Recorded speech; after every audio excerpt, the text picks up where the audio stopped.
Hello students, मेरा नाम है श्वेता। स्वागत करती हूँ एक बार फिर से मैं आप सभी का मेरे इस चैनल SWT BCom क्लासेस में। आज के इस वीडियो में BCom 6 सेमेस्टर का सब्जेक्ट यानी कि company law and secretarial practices के बारे में मैंने डिस्कस किया है। कुछ क्वेश्चंस जो कि MCQ फॉर्म में हैं। ये जो टॉपिक है बहुत ही ज़्यादा इम्पॉर्टेंट है कॉमर्स स्टूडेंट्स के लिए, जैसे कि BCom वाले हो गए, BCom ऑनर्स वाले, MCom, BBA एट्सेट्रा। और ये जो टॉपिक है एग्ज़ाम पॉइंट ऑफ व्यू से भी बहुत ही ज़्यादा इम्पॉर्टेंट है। तो आइए अपने वीडियो को बिना टाइम को वेस्ट किए हुए स्टार्ट करते हैं। क्वेश्चन नंबर फर्स्ट है, the structure in which there is separation of ownership and management is called. मतलब वो स्ट्रक्चर जिसमें सेपरेशन हो जाता है ओनरशिप और मैनेजमेंट का, उसको क्या कहते हैं। यानी कि वह संरचना जिसमें स्वामित्व और प्रबंधन का पृथक्करण होता है वो क्या कहलाता है। फर्स्ट ऑप्शन है सोल प्रोप्राइटरशिप, नेक्स्ट है पार्टनरशिप, थर्ड ऑप्शन है कंपनी एंड लास्ट ऑप्शन है ऑल बिजनेस ऑर्गेनाइजेशन। इसका आंसर ऑप्शन सी सही है, यानी कि कंपनी। अब आइए कंपनी के बारे में जानते हैं डिटेल में। कंपनी, जो कंपनी वर्ड है स्टूडेंट्स, लैटिन लैंग्वेज के दो वर्ड से मिलकर बना है। पहला है कम एंड दूसरा है पनीस। कम जो वर्ड है उसका मतलब होता है आने से होता है, एंड दूसरा जो वर्ड है यानी कि पनीस, उस शब्द का आशय है साथ साथ से। अतः कंपनी शब्द का मतलब साथ साथ आने से है। अतः हम कंपनी को कह सकते हैं कि कंपनी एक ऐसे व्यक्ति का समूह है जो अपनी सामान्य आवश्यकताओं की पूर्ति के लिए सामूहिक रूप से कार्य करते हैं। जैसा कि इसमें आप देख सकते हैं कि एक डेफिनेशन भी है इसमें, यानी कि एक मीनिंग भी दी हुई है कंपनी की। Company is termed as company which is formed and registered under the companies act 2013 और an existing company formed and registered under any of the previous company laws. यानी कि कंपनी जो कंपनी अधिनियम 2013 के तहत गठित और पंजीकृत है, या किसी मौजूदा कंपनी का गठन और पिछले कंपनी कानूनों में से किसी के तहत पंजीकृत है। आइए चलते हैं नेक्स्ट क्वेश्चन पे। Term company is defined under which section of the act. यानी कि जो शब्द कंपनी है वो कौन से सेक्शन के तहत इसको डिफाइन किया गया है। पहला ऑप्शन है section 3 sub section 1, next option है section 4 sub section 2, and third option है section 2 sub section 4, and last option है सेक्शन 1 सब सेक्शन 3। इसका आंसर ऑप्शन ए सही है, यानी कि सेक्शन 3 अंडर सेक्शन 1 में कंपनी को एक्ट में डिफाइन किया गया है। नेक्स्ट क्वेश्चन है, क्वेश्चन नंबर थर्ड जो है वो है पब्लिक कंपनी से रिलेटेड। तो जिसने भी अगर 11th क्लास सही से पढ़ा होगा तो उसको इसके बारे में ज़रूर पता होगा, वो इसका आंसर आसानी से कर ले जाएगा अगर एग्ज़ाम में ये आ जाता है तो। दोस्तों, अगर आपको नहीं भी पता है, मान लीजिए सबका ज़रूरी तो नहीं कि फ़ेवरेट सब्जेक्ट बिज़नेस स्टडीज़ ही हो, किसी का इकोनॉमिक्स हो सकता है, किसी का अकाउंटेंसी हो सकता है, किसी का हिंदी इंग्लिश भी हो सकता है।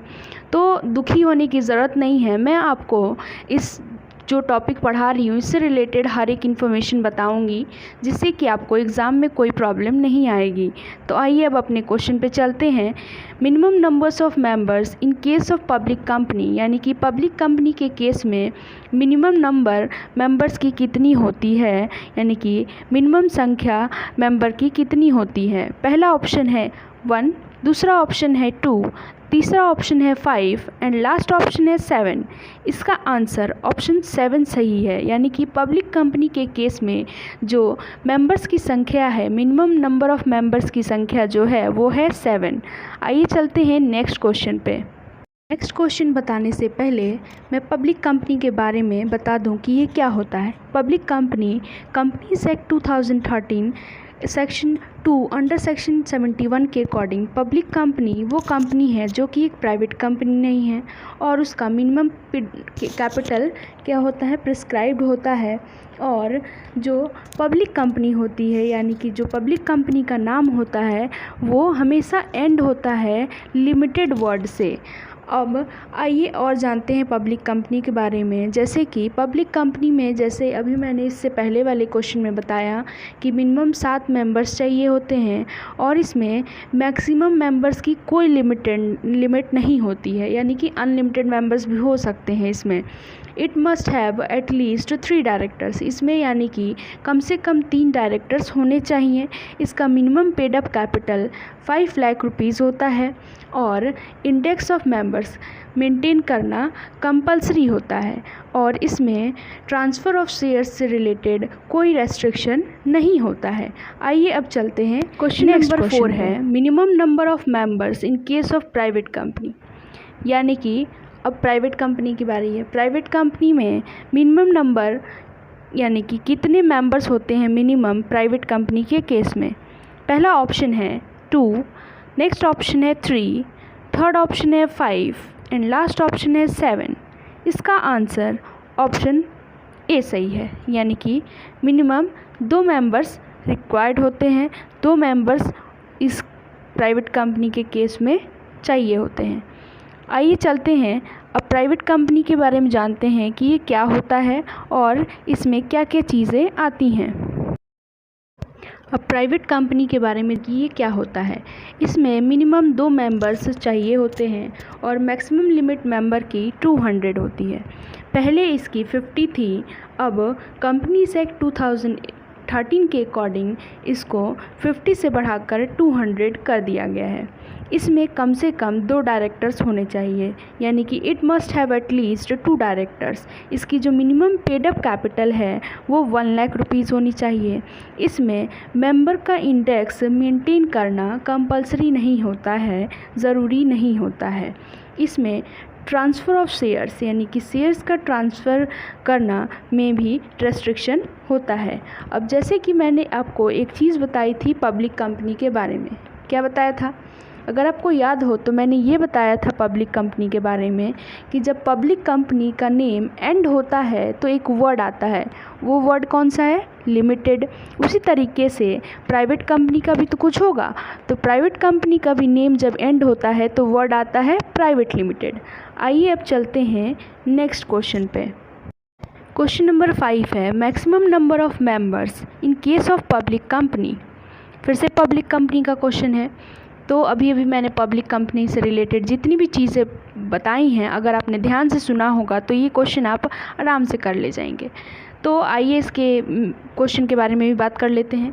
पब्लिक कंपनी में मैक्सिमम नंबर मेंबर्स की कितनी होती है? पहला ऑप्शन है 10, नेक्स्ट ऑप्शन है 50, थर्ड ऑप्शन है 70 एंड लास्ट ऑप्शन है अनलिमिटेड। अभी मैंने बताया कि जो पब्लिक कंपनी में जो मेंबर्स की संख्या होती है मैक्सिमम, वो कितनी होती है? अनलिमिटेड होती है, यानी कि उसमें कोई लिमिट नहीं होती है। जैसे कि there is no limit for maximum members in case of public company. आइए चलते हैं नेक्स्ट क्वेश्चन पे।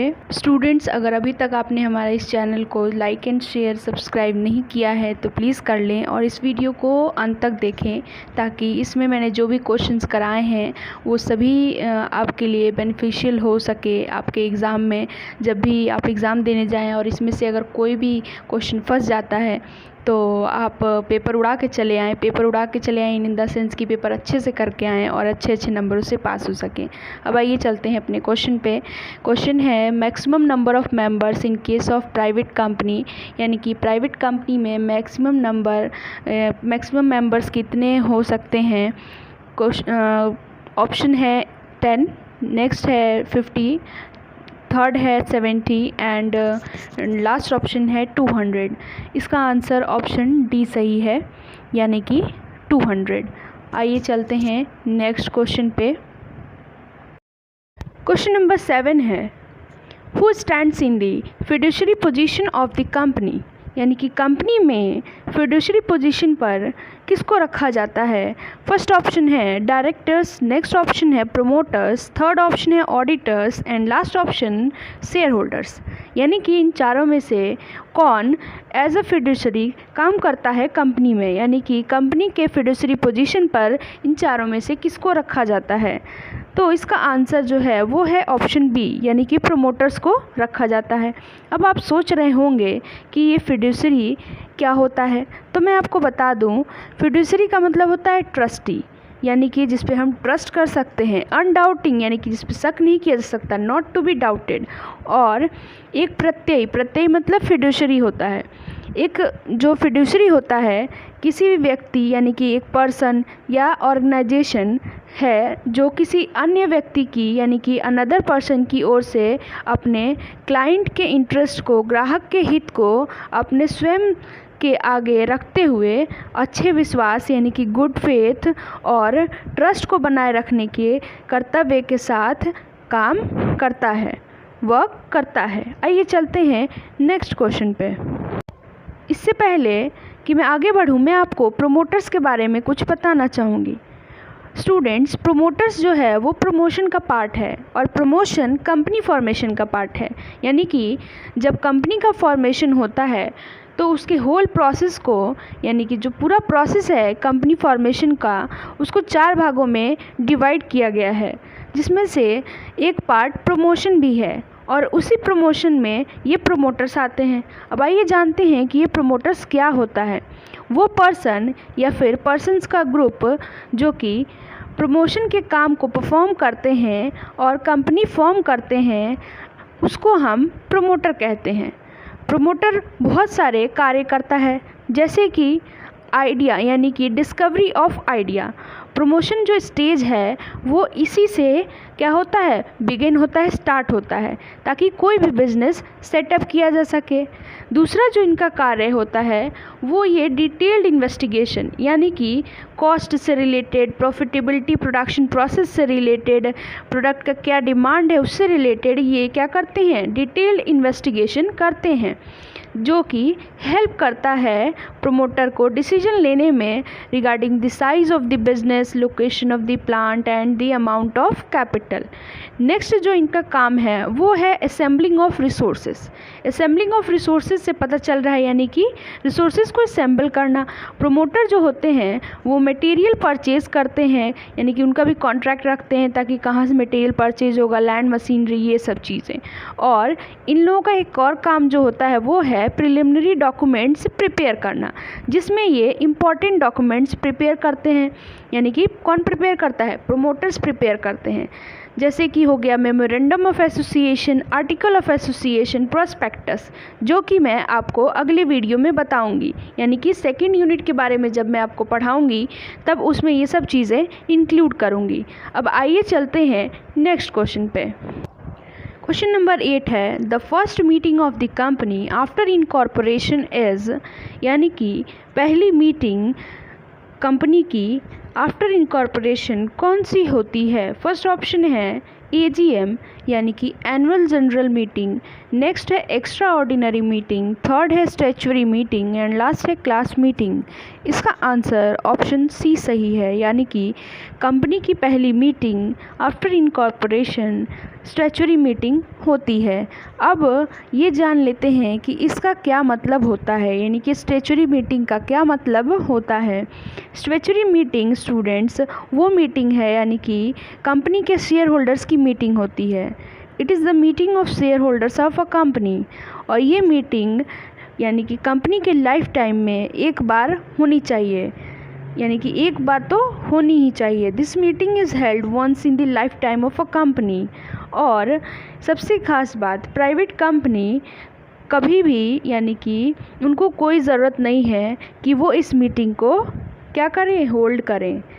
आपके दिमाग में एक और क्वेश्चन चल रहा होगा कि ये AGM क्या होता है, यानी कि annual general meeting.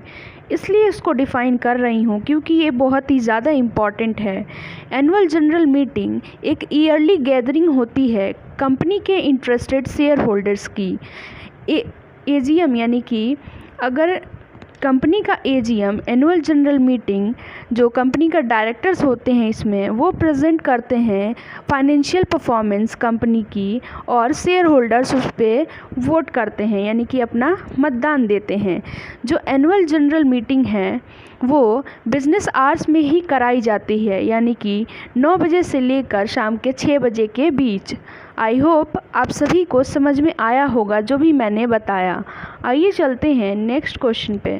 Question number 9 है, time gap between 2 AGM should not exceed dash months, यानी कि 2 एनुअल जनरल मीटिंग के बीच का जो समय है वो कितने महीनों से ज़्यादा एक्सीड नहीं करना चाहिए, यानी कि कितने महीने से ज़्यादा नहीं होना चाहिए। पहला ऑप्शन है 12, नेक्स्ट ऑप्शन है 15, थर्ड ऑप्शन है 18 एंड लास्ट ऑप्शन है 21। इसका आंसर ऑप्शन बी सही है, यानी कि 15 महीनों से ज़्यादा एक्सीड नहीं करना चाहिए। अब एजीएम के बारे में जान लेते हैं। एजीएम के बारे में मैंने इससे पहले भी बता दिया है, फिर भी एक बार रिपीट करा देती हूँ। एजीएम का फुल फॉर्म होता है annual general meeting. Annual general meeting एक ईयरली गैदरिंग होता है कंपनी के जो इंटरेस्टेड शेयर होल्डर्स होते हैं उनका। एजीएम के टाइम पे जो कंपनी के डायरेक्टर्स होते हैं, यानी कि एनुअल जनरल मीटिंग के टाइम पे कंपनी के जो डायरेक्टर्स होते हैं वो कंपनी की फाइनेंशियल परफॉर्मेंस को प्रेजेंट करते हैं और शेयर होल्डर्स वोट करते हैं इशूज एट हैंड पे। जैसे कि मैंने पहले भी बताया है कि जो एनुअल जनरल मीटिंग है वो कंडक्ट होता है सिर्फ बिजनेस आवर्स में ही, यानी कि 9 बजे से लेकर शाम के 6 बजे तक ही। जो एनुअल जनरल मीटिंग है वो किसी भी दिन कंडक्ट किया जा सकता है। जैसे कि मैंने बताया, एनुअल जनरल मीटिंग किसी भी दिन कंडक्ट किया जा सकता है, लेकिन नेशनल हॉलीडेज़ को छोड़कर। उसमें वो हॉलीडेज़ भी आती हैं जो कि सेंट्रल गवर्नमेंट ने डिक्लेयर किया हुआ है। आई होप आप सभी को एजीएम के बारे में सारी इन्फॉर्मेशन क्लियर हो गई होगी। आइए चलते हैं नेक्स्ट क्वेश्चन पे। क्वेश्चन नंबर 10 है, how many days clear notice should be given to hold a AGM, यानी कि एनुअल जनरल मीटिंग होल्ड करने से पहले कितने दिन पहले नोटिस दिया जाना चाहिए। फर्स्ट ऑप्शन है 7 डेज, नेक्स्ट ऑप्शन है 14 डेज, थर्ड ऑप्शन है 21 डेज एंड लास्ट ऑप्शन है 28 डेज। इसका आंसर ऑप्शन सी सही है, यानी कि 21 दिन पहले क्लियर नोटिस देना चाहिए एजीएम होल्ड करने से पहले। नेक्स्ट है क्वेश्चन नंबर 11 है, what is the term for an independent director to hold office, यानी कि कितने समय के लिए एक इंडिपेंडेंट डायरेक्टर ऑफिस को होल्ड करके रखता है। फर्स्ट ऑप्शन है 2 साल, नेक्स्ट ऑप्शन है 3 साल, थर्ड है 5 ईयर्स एंड लास्ट है 7 ईयर्स। इसका आंसर ऑप्शन सी सही है, यानी कि 5 ईयर्स तक ये इंडिपेंडेंट डायरेक्टर ऑफिस चलाता है, होल्ड करके रखता है। नेक्स्ट है क्वेश्चन नंबर 12 है, the power of the company to borrow is exercised by its, मतलब कंपनी की उधार लेने की जो पावर है उसका प्रयोग किसके द्वारा किया जाता है। फर्स्ट ऑप्शन है डायरेक्टर्स, नेक्स्ट ऑप्शन है मेंबर्स, थर्ड ऑप्शन है share holders and last option है मैनेजर। तो इसका आंसर है ऑप्शन ए, यानी कि डायरेक्टर्स के द्वारा। कंपनी की उधार लेने की शक्ति का प्रयोग उसके निदेशकों द्वारा किया जाता है। अब आप सोच रहे होंगे कि ये डायरेक्टर क्या होता है, इसकी क्या मीनिंग होती है। तो मैं आपको बता दूं, डायरेक्टर जैसा कि आप सब जानते हैं इसका मीनिंग होता है कि किसी कंपनी के बोर्ड में जो नियुक्त निदेशक होते हैं उनको कहा जाता है। यानी कि एक कंपनी एक कृत्रिम व्यक्ति होने के कारण, एक आर्टिफिशियल पर्सन होने के कारण स्वयं कार्य नहीं कर सकती, खुद काम नहीं कर सकती। जिस व्यक्ति द्वारा कंपनी का व्यवसाय किया जाता है उसे डायरेक्टर कहा जाता है, यानी कि उसे निदेशक कहा जाता है। टाइप्स ऑफ डायरेक्टर्स, यानी कि डायरेक्टर कितने तरीके के होते हैं, तो 2 तरीके के होते हैं, मैनेजिंग डायरेक्टर और होल टाइम और एग्जीक्यूटिव डायरेक्टर्स। आइए चलते हैं नेक्स्ट क्वेश्चन पे। क्वेश्चन नंबर 13 है, every listed public company must have at least dash of total numbers of directors as independent directors, यानी कि जितने भी पब्लिक कंपनियां हैं उनके कितने डायरेक्टर्स होने चाहिए as a independent directors. Option first है 1/3, नेक्स्ट है 2/3 एंड थर्ड है 1/5 एंड लास्ट है 1/2। इसका आंसर ऑप्शन ए सही है, यानी कि 1/3, यानी कि प्रत्येक सूचीबद्ध सार्वजनिक कंपनी के पास स्वतंत्र निदेशकों के रूप में कुल निदेशकों की संख्या कम से कम 1/3 होनी चाहिए। नेक्स्ट है, a person can not act as a managing director, एक व्यक्ति मैनेजिंग डायरेक्टर के जैसे काम नहीं कर सकता of more than how many companies, यानी कि कितनी कंपनीज में एक समय में। फर्स्ट ऑप्शन है 1, नेक्स्ट ऑप्शन है 2, थर्ड ऑप्शन है 4 एंड लास्ट ऑप्शन है 5। इसका आंसर ऑप्शन बी सही है, यानी कि 2। नेक्स्ट है क्वेश्चन नंबर 15 है हु इज़ नॉट की managerial personal in the company. इसका मतलब हुआ कि जो कंपनी में प्रमुख प्रबंधकीय कर्मचारी नहीं हैं, इसमें से वो कौन है।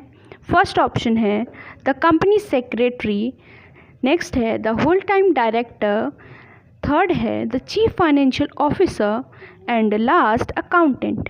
इसका आंसर ऑप्शन डी सही है, यानी कि अकाउंटेंट जो कंपनी में प्रमुख प्रबंधकीय कर्मचारी नहीं है। नेक्स्ट क्वेश्चन है who constitute the top administrative organ of the company, यानी कि इनमें से वो कौन है जिसने कंपनी के शीर्ष प्रशासनिक अंग का गठन किया। फर्स्ट ऑप्शन है जनरल मैनेजर, नेक्स्ट ऑप्शन है शेयर होल्डर्स, थर्ड ऑप्शन है board of directors and last option है एडवाइजरी पैनल। इसका आंसर ऑप्शन सी सही है, यानी कि बोर्ड ऑफ डायरेक्टर्स जो कि कंपनी के शीर्ष प्रशासनिक अंग का गठन करते हैं। क्वेश्चन नंबर 17 है a company can be wound up, company बंद हो सकती है। फर्स्ट ऑप्शन है वॉलेंट्रली बाय मेंबर्स, सदस्य द्वारा स्वेच्छा से। नेक्स्ट ऑप्शन है वॉलेंट्रली बाय क्रेडिटर्स, लेनदारों द्वारा स्वैच्छिक। और थर्ड ऑप्शन है by the order of the tribunal, tribunal के आदेश से। या फिर डी ऑप्शन है ऑल ऑफ द एबव, ये सारे। इसका आंसर ऑप्शन डी सही है, यानी कि कंपनी बंद हो सकती है इन सभी के क्या स्वेच्छा से या फिर आदेश से। तो ऑप्शन डी सही आंसर है। आइए चलते हैं नेक्स्ट क्वेश्चन पे। कंपनी में be wound up by the tribunal by passing, यानी कि कंपनी के ट्रिब्यूनल द्वारा पारित करके बाध्य किया जा सकता है, यानी कि इसमें से किसके द्वारा, कौन से प्रस्ताव के द्वारा कंपनी को ट्रिब्यूनल द्वारा पारित करके बाध्य किया जा सकता है। फर्स्ट ऑप्शन है स्पेशल रेजोल्यूशन पास करके, नेक्स्ट है एक्स्ट्रा ऑर्डिनरी रेजोल्यूशन पास करके, थर्ड है ऑर्डिनरी रेजोल्यूशन, या फिर लास्ट है कोई रेजोल्यूशन नहीं। इसका आंसर ऑप्शन ए सही है, यानी कि ट्रिब्यूनल द्वारा विशेष प्रस्ताव पारित करके कंपनी को बंद किया जा सकता है।